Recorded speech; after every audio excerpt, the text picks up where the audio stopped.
Hello, everyone, and welcome back to this episode of China Remix. I am your host, Lizzi C, a fellow on Chinese economy at ASPI Center for China Analysis. Today, we're talking about a Chinese animation movie, Ne Zha 2. If you haven't been following, this animated epic has smashed records, pulling in over 2 billion US dollars and surpassing Avengers Endgame in IMAX earnings in China. Some are even saying it could be China's biggest cultural export of the year. To help us break all down, I have Aladin Farré with me. He is a producer based between Beijing and Paris, and he's also the host of Middle Earth, China's cultural industry podcast. He really knows the ins and outs of China's film industry. Aladin, welcome. So glad to have you here. Well, hi, good morning, Lizzie. Here it's the evening in Beijing. Yeah, I'm just back from a shoot actually that took a week, so I hope I won't be too tired for your listeners. And thank you for having me. And thank you so much. It's already pretty late Beijing time, but thank you so much. I really appreciate you joining me. But let's get started. And let's start from the beginning. For those in our audience who have not seen Ne Zha 2, what's the story about and how does it build on Ne Zha 1? Okay. So first of all, I of course want to acknowledge that as a French person, I've been living in Beijing for more than 8 years, but I was not grown up on those story because Ne Zha is actually, so I will try to explain as best on my abilities, but I did not grow up on those stories. So Ne Zha is actually based on, the movie is based on a character, an IP as we call it in the field, based from the book of the Ming Dynasty called Investor of the God, Fang Shen Yan Yi. And the story happens during the Shang Dynasty, which is more than 3,000 years ago. And it basically tells the story. I mean, Ne Zha is one of the characters in those books, but in the movies, he becomes one of the main protagonists.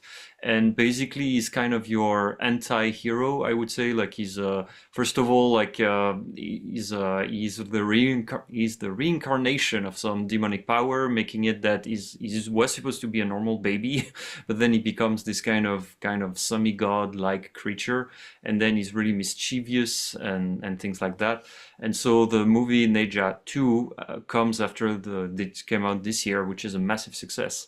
Came out after Ne Zha 1, Ne Zha back in 2019, which was already a big success in its own name.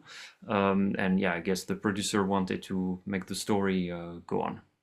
So the story would basically the story, it's the kind of, if I may, it's not to spoil anything, but it's the typical animation story of, the character goes through challenges and has to learn how to use his power and things like that. And it's solely based on the book. They kind of took the characters and make them go through fighting scene and journey and adventure and things like that. So it's a loosely wait, what's the word? Sorry, it's kind of loose on the reinterpretation, but it's the movies are great. I've seen them both, and they really deserve their box office.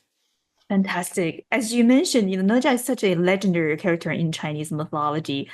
He is very rebellious, he's powerful, and he's challenging authority. But can you talk a little more about how do you think Ne Zha symbolizes, or what it symbolizes in Chinese culture? Why has he remained such a compelling figure for centuries in different renditions in books and TV series and movies? Um, I think, and again, like I think that would be a bit hard for me to answer on. Like I think, like for this, someone who has a sociological background would be a little bit more fit to answer the question. But I think the character and a little bit like Wukong is kind of a nice character that I think audience and maybe kids especially want to associate with because he's like such a mischievous person. And also, yeah, Ne Zha is part of, not only is he part of the book that was written 100 years ago, which I'm sure I can't put any claim on that, but I'm sure like that has made that back then those were based on folk stories that must have been there for thousands of years.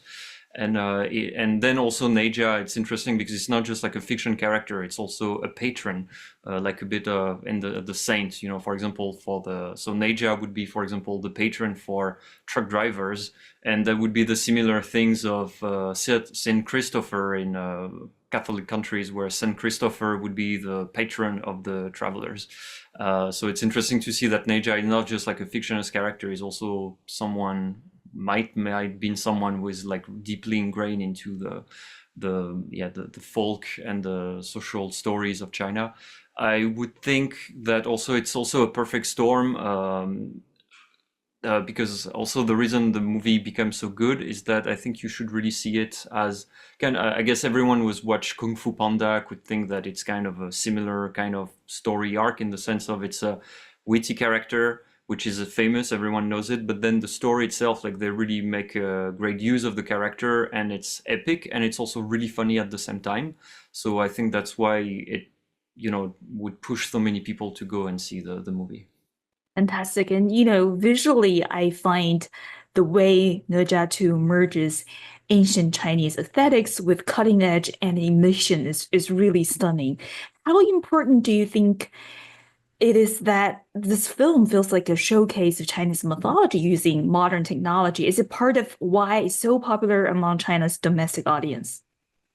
Yeah, I think they are doing a really good job regarding this. I'm sure we can put this on the show notes, but as we were preparing for the show, I was watching, trying to find like behind the scene documentaries, and there's like a great documentary made on Bilibili. So, you can see like the team working on creating that. And yeah, they're definitely using the latest technology tools. I work more on film production and documentary, so it's not so much on animation.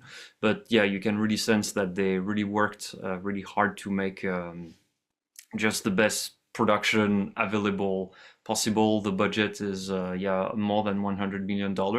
So they made the best of their abilities and the technology that was available.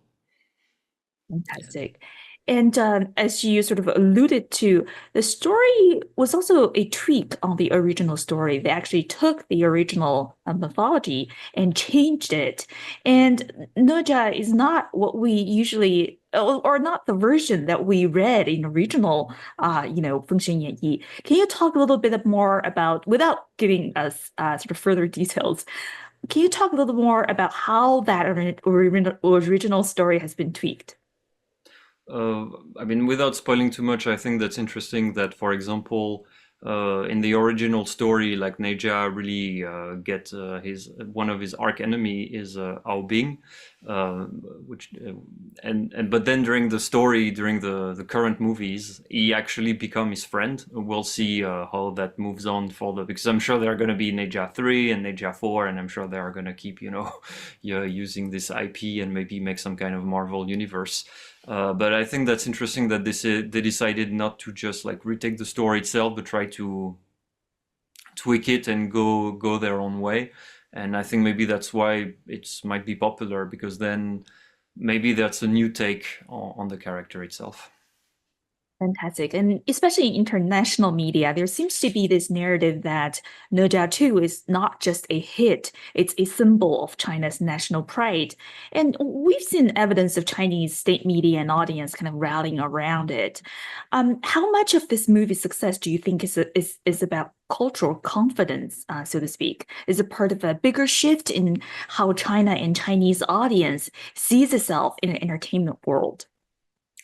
I find this really interesting because, especially me as a French, we're also a really proud country where it comes to our culture, and we'll be the first one to say things like, "Oh, people from America, they don't have any history," and then the Chinese would say the same thing, but they have a even longer recorded history. But personally, I never really fully understand this cultural confidence thing, in the sense of, I don't know, to requote Game of Thrones, when one of the Lannister says like, "Any man who must say I am the king is no true king," and I think this kind of plays a bit like this, like, if any of your cultural product are good and are interesting and are attractive, then people will just go flock to them. Like you don't need to push them as much as you can.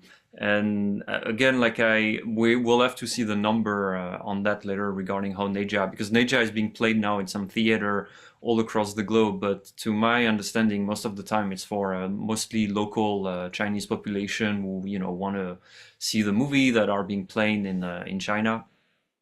And typically those kind of movie, to give you a rough estimate, but roughly most of the time those big Chinese blockbusters, they would make like 95 to 99% of their money in China, and then they would only make like a tiny margin of 1, 2, 3% in global theater.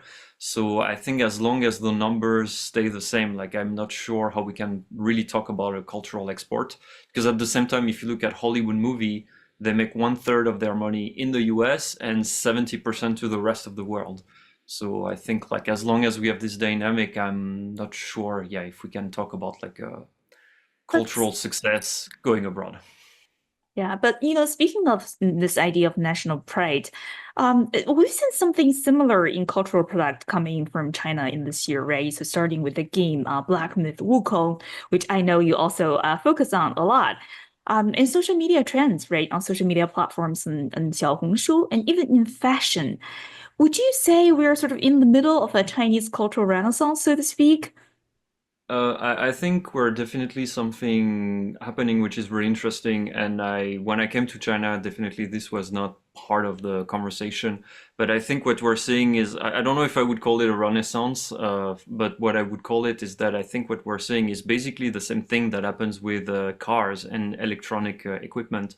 So because you should know that for the listeners, like actually people who produce Ne Zha and people who have created Black Myth Wukong, for example, all those people, all those studios, and if you look at the credits of Ne Zha, there are like, I think at least 50 small companies who I guess each of them have like their own tiny part to make this gigantic machine work and make this great movie. And all of those people, all of those workers, for actually the last decades have actually been like externalized, Waibao, from Hollywood studio and video game company from Japan and the US and Europe, and they would actually be the assembly worker exactly like maybe their father or their mother and their cousin like in the 90s and 2000, when you have like so many foreign products, international product being made in China. And kind of the same story repeated itself with mostly 3D effects and video game, where you would have like maybe the main creative team would be in the US, but then most of the people making the game itself, like the 3D artist, would be in India, China, Indonesia, and so on. And so those people then at some point they learn how to make product, cultural product that are on international standard, and then they could just reapply the formula, and then they make movie like Ne Zha, which are like can really stand the comparison with a Disney or a Pixar movie. And this really sort of reminds me of Black Myth Wukong, the first triple A title. There seems to be this quality upgrade in terms of the kind of cultural product China can make. What does it mean for Chinese filmmakers? Does Ne Zha 2's success change what kind of movies get made in China going forward? Does it reset Chinese filmmakers' ambitions and expectations? I think it definitely will give some confidence, because from my conversation with my peers here in Beijing, like, and I can really sense like the past 2 years have been really tougher on people. Like projects have been canceled. Before, even before COVID, like you would have a lot of people going on shoots all across the globe to make their series or their TV shows, and now like you can really sense like people are just spending less money. There are less budget flying around. There are still projects and some movies like Hao Dongxi recently, which is a, let's say, feminist story, uh, had like a nice box office that doesn't compare to Ne Zha, but that's another story. And I think like it would at least, yeah, give the confidence of some producer to trust a little bit more the creative and to give times, because it's interesting like Ne Zha too, like it took them 5 years to come up with a new movie. And I think that's interesting that they give it time. They didn't push a new movie within 2 years or 1 year, and I think that we had to wait almost 5 years, yeah, more than 5 years to watch Ne Zha 2. I think will prove that you must have more standard and focus on quality so that then you can have a nice number in the box office. Long-term investment, patience is key. But there is another layer to this too. I mean, China's box office, as you mentioned, has had a rough couple of years with COVID and, with the economy still trying to find a footing today. Um, do you think Ne Zha 2 is a sign that China's entertainment industry is finally bouncing back? Or do you think it's more of a one-off success? I think first of all, also it's for Ne Zha 2 to have such a perfect to have a perfect box office. It's also because this is the time of the year during Chinese New Year is actually the most profitable time ever for any filmmakers to make their movie there. Because I'm sure your listeners all know, during the Chinese New Year, we have in China like roughly a week. So what happens is that people go to see their family, they are, having a good time, and then after the third day, people, it is like a family gathering. And after the third day, when everyone wants to murder each other, and there's like old wounds being reopened and so on, then people are like, why don't we go to the cinema and do like a family activities all together? And so during Chinese New Year, it's like the moment when you have the most family friendly kind of really easy kind of stories that can be put. And Ne Zha is definitely a film that everyone can watch between 7 to 77 and 97. So I think that was like a great moment to have this. So I don't think there are going to be maybe there will be other Ne Zha doing almost doing 1.6 billion in the box office, but that won't happen all the time. But that will definitely that will give confidence to the market, I'm sure. But to give another counterexample, like we had a function, Diarbu, like which is based on the same stories, actually on the same book that came up. There was also the second installation of that same IP, and this one actually tanked. I mean, in the sense of people were really mad at the way the filmmakers made that second movie. So yeah, we have good stories, but we also have bad stories happening during the same box office week. Fantastic. And just speaking of this domestic market, this timing, this Chinese New Year moment, if I'm reading it correctly, for years, I mean, Hollywood basically dominated China's premier animated film box office. But now, if you look at the top charts, it's mostly domestic films that are at the very front. Do you think Hollywood has lost its edge in China, or is it more about growing local competition coming out of China?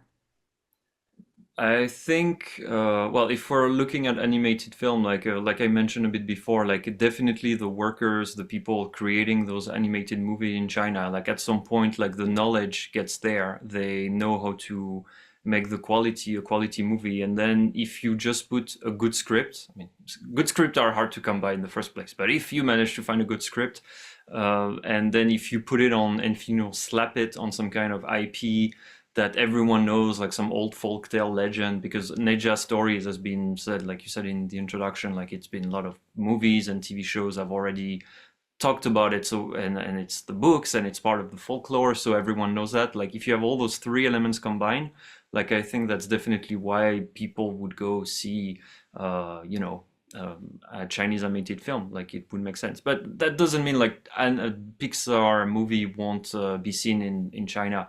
I remember Coco was also like a massive hit back in the day, and it really resonated with the audience here. So I'm sure there are like still, dear Hollywood executive, I'm sure there are still like space for everyone, for the Chinese markets. Fantastic. Probably just not another Fast and Furious, right? Because we are pretty tired of those. But what does it mean for Chinese movies influencing Hollywood reversely? Is it possible we'll see more co-productions or even more kind of Chinese-inspired storytellings in mainstream Western cinema? I think, I mean, if I would bet my money on something like this, I wouldn't say that co-production is still the way forward. I mean, co-production is one of the hardest form of filmmaking because you can more easily co-produce a TV show or a documentary or an animation because, like we've seen, because Ne Zha, what's interesting is actually part of the many studios that you can see in the box office. Actually, some of them are from India. I mean, they don't say the location, but when you read the name, you can understand that those people must surely come from India. So in terms of and in terms of again the story, I think Ne Zha is really good story. It's pretty well made. But if you would just like send it to people who've never watched any never read any Chinese book or are not interested in China, I think that's really hard take to start because you have so many backstories that you wouldn't know. I mean, even for Chinese audience, like sometimes like they have to put the name of the characters on screen so that people in the audience understand like who's this character is. So if you imagine if you do this for Chinese audience, like I can't even imagine like you would need like a PPT presentation deck to present like this character from Ne Zha to international audience. So I think there are still like, I guess, growth in terms of maybe sometimes, some people put money into a movie and then they don't have to actually put their own characters or their own culture into the movie, and that could be like one way for production and co-production to move forward. But at the end of the day, like it's still really hard. Like, and I think like people back then in the 2010s thought they could like put like a Chinese actor onto an American film and sell it in China. Most of the time it didn't materialize. People went to see a movie that they liked and that's it. Didn't need to have Fan Bingbing in it to go buy a ticket. And I think people here now are more and more, astute and educated into like quality filmmaking. So therefore, I think it's co-production might not be the way forward. And I really don't see, Chinese movie crossing the Pacific to sell tons of tickets in the US in the current firm. Maybe at some point they will work more on, maybe more easily to be understood stories for international audience. But I think we're not there yet. Fantastic. And finally, let's talk a little bit about strategy. So, if you are a Hollywood studio executive listening to this and watching our episode, and you want your movie to succeed in China, what is the biggest mistake or lesson that foreign studios make or take when they try to enter the Chinese market? So I think, yeah, like I mentioned before, so they would try to kind of this approach of making like sometimes like a Chinese cut.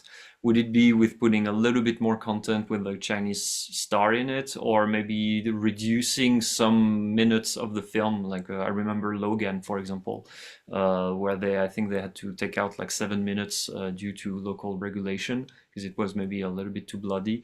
But I mean, so if you are a Hollywood executive, and again, like to re-put again some perspective, like because until now China has like what we call a quota system. So if you have like a co-production, you can actually, and you're then a Chinese partner, and you have a Chinese partner, then you can put more easily your movie into the cinema. But then if you are just like a 100% international movie to go into the Chinese market, then you need to go through more hoops. And then there are like some period, like during Chinese New Year, for example, where it's better there will only be like a Chinese movie to support the local economy, which I think is not bad in itself because, some countries like Italy basically got their filmmaking industry basically being wiped out by Hollywood. So, and compared to France, where the government managed to protect a little bit more or creative industry back in the 50s and 60s. So I think it's good sometimes, like maybe to have like some help for local producers so that they can be able to have like a market where they can tap into it and make movies and try things and then make a better film the time after. So I mean, I think it's just the easy answer to this. Maybe it's pretty simple, but it's just like I think wherever you are on this planet, like people will want to watch good film, and you don't have to try to cater to audiences and put like a actress or a famous actor. I think it won't, and I think it won't work. Like if it really fits the story, then that will work. But then it's because the story is good in the first place, and I think we've seen like we've seen, and with all the trade war and so on, like there is obviously like a bigger picture which is more important than movies, but I think like the formula itself has kind of dwindled down, and now it's just about focusing on good stories. And for example, like a couple months ago, Alien Romulus that came out in Chinese cinema, and then that time there was no cut of anything, even though that movie is pretty bloody. But that movie, for instance, like made more than 100 million in Chinese box office. It really pushed the movie to, have a good box office internationally. But at the end of the day, that movie was from the IP Alien that I don't recall any of the movie before came out in China. A bit like Star Wars, for example, when Star Wars came out into the third trilogy in 2015, like it really bombed in Chinese box office because people didn't know Star Wars. Like that, there was such a massive backlog of stories and backstories and lore to understand that, a little bit like a reverse Ne Zha, if you would. So, but when Alien Romulus came out in China, it really worked well because it's just a really good horror flick, and people went to see it. And they, so yeah, just do more Alien Romulus, I guess. Such a dynamic and also very complicated market for us to understand. And it's also slowly emerging and evolving, and people's tastes are getting more educated and sophisticated. And what is quality content to the Chinese audience's taste? It's a tricky question, as you mentioned.